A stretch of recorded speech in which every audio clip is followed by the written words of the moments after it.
Are you ready to find the man of your dreams? Have you been considering that it's time to settle down? Well, let's talk about it. Let's talk about what it takes to find not a man, but the man of your dreams.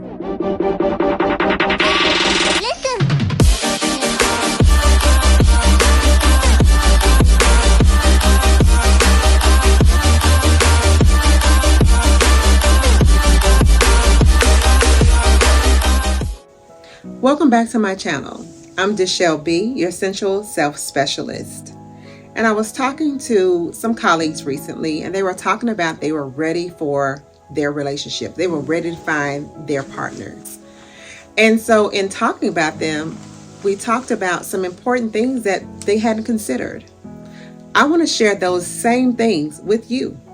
Make sure that you click the subscribe button below and that you also hit that bell, because I want to make sure you don't miss any of this valuable content. So I was talking to these two friends, and they were talking about how they were so ready to find their partner.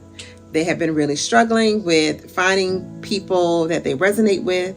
And we talked about, it's absolutely hard out here in these streets dating. And one of them has a dating profile. However, when I started questioning them about their wants and needs, they weren't really too keen on what it was that they wanted and needed. So I want to talk to you about these same tips that kind of came up in that conversation. 1, are you really ready to settle down for a relationship? If you're ready to settle down, what does settling down mean to you? Does that mean you're ready for a relationship? Does that mean you're ready to start dating? Are you ready for marriage? That's the first question I want you to ask yourself. Number 2, I want to ask, if you are ready for a relationship, what part will you play in that relationship? Have you considered what you want in a relationship? What do you want from a partner? How do you want your relationship to go? Have you considered what you want in a relationship? Because you could say, I want a man. I want any man. But have you really considered the relationship that it is that you want? And so with that, what are you bringing to that relationship? Very important. And so a lot of people don't consider, they're so busy looking at the wedding and looking at the getting to the altar, but they don't really look at what they really want in that relationship, what they want their relationship to be long term. Are you even considering long-term relationships? Number 3, have you considered, do you like you? Let's start there.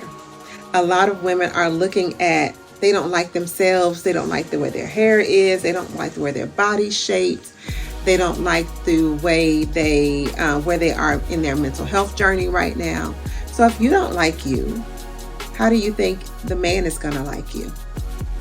And if you decide that you're dating that man, what happens when you start to change those things about yourself?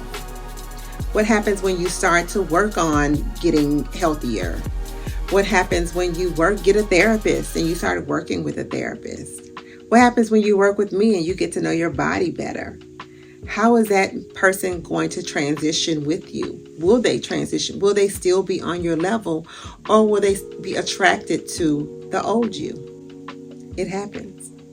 And so why not start now saying, let me work on the things that I need to put in place that I want to make myself better.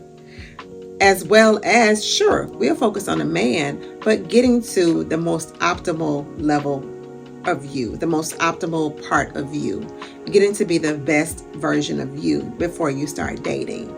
That means start healing, start working to fix those things that you find are maybe things that are holding you back from being your best self. Maybe that looks like getting your locks retwisted regularly, once a month, once every 2 months, or whatever. Maybe that looks like changing your wardrobe a little bit.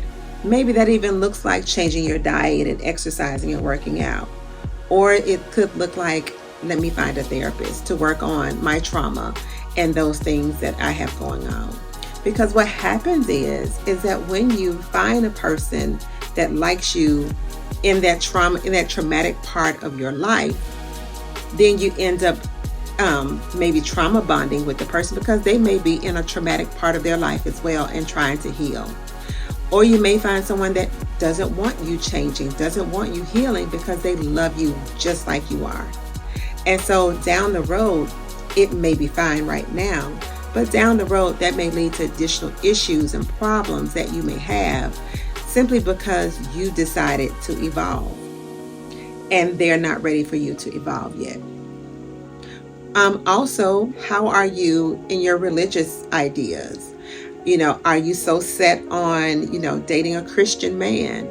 Do they have to be a particular Christian ideology? If that's the case, then you might want to broaden your scope on dating that Christian man and figuring out maybe he's a Christian, but maybe he's a non-denominational Christian. Maybe he's a Christian, but maybe he's a Seventh-day Adventist, and so figuring out what you like about, how important is religion to you. You could be like you're Christian, but you could meet someone that's Jewish and that could be okay with you. But figuring out what it is that you like about you and what's important to you, what those values are for you, that's really important. Again, because you can start off in a certain place, but completely as you go through time, space, and the continuum, you could end up somewhere different. So you want to have a partner that's going to evolve with you now. 4, are they evolving? What are their goals for themselves? You may meet him and he's perfect for you right now, but you also want to know what that person's long-term plan is for their life.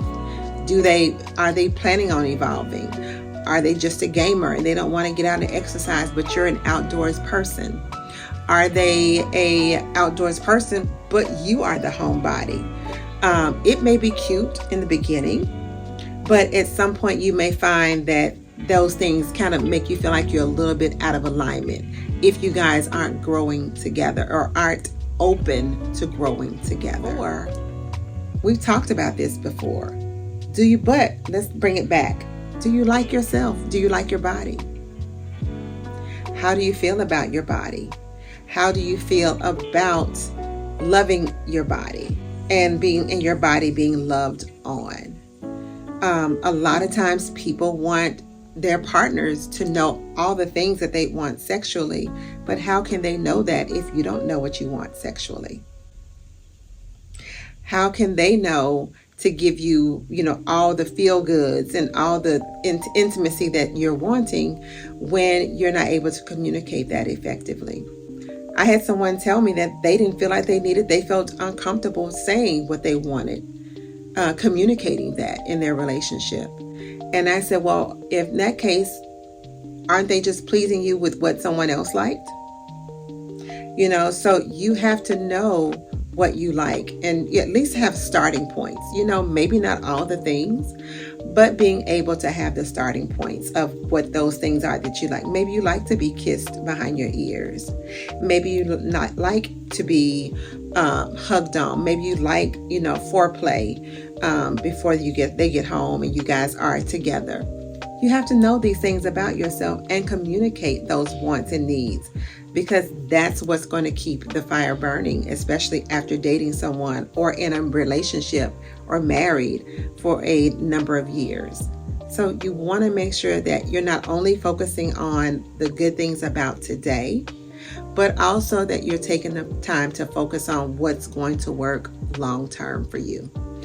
How you guys are going to connect in the long term and keep the fire burning. And so that could look like you saying, hey, I like when you do, when you rub your hands through my hair, or I like when you blow in my ear, or I like when you use the nipple clamps when we're in the bed together. It's completely up to you to learn you and to know what you like, so that way you can also communicate that. Now, you may find an amazing lover that he starts out and he's amazing from the beginning, and that's great. Kudos to you. But that is not always the case. And I don't want you to discount someone because they may not be a good lover for you right now, but they may have the potential to be the great lover that you want over a lifetime. Because they're open, they're willing to learn, they want to try new things. And that may be, if that's what you're wanting, then that may be the person that is completely up to you. And lastly, how healed are you? Are you really coming from a place of, I'm healed, I'm healing? Are your eyes wide open for a person that's also healing as well? This day and time, it's hard to find men and women that are both working on their mental wellness. You may find one that's working and one that isn't. But to find both of you that's healed or healing can be completely difficult to do in this day and time. However, you want to pick from a place of being healed. So that means instead of you saying right now, yes, I'm so ready right now to find this perfect person, that may not happen. And so that may look like you have to find someone that is also wanting to work on being the best version of themselves for you. And you, I'm calling you out, trying to get to the best version of you as well. Learn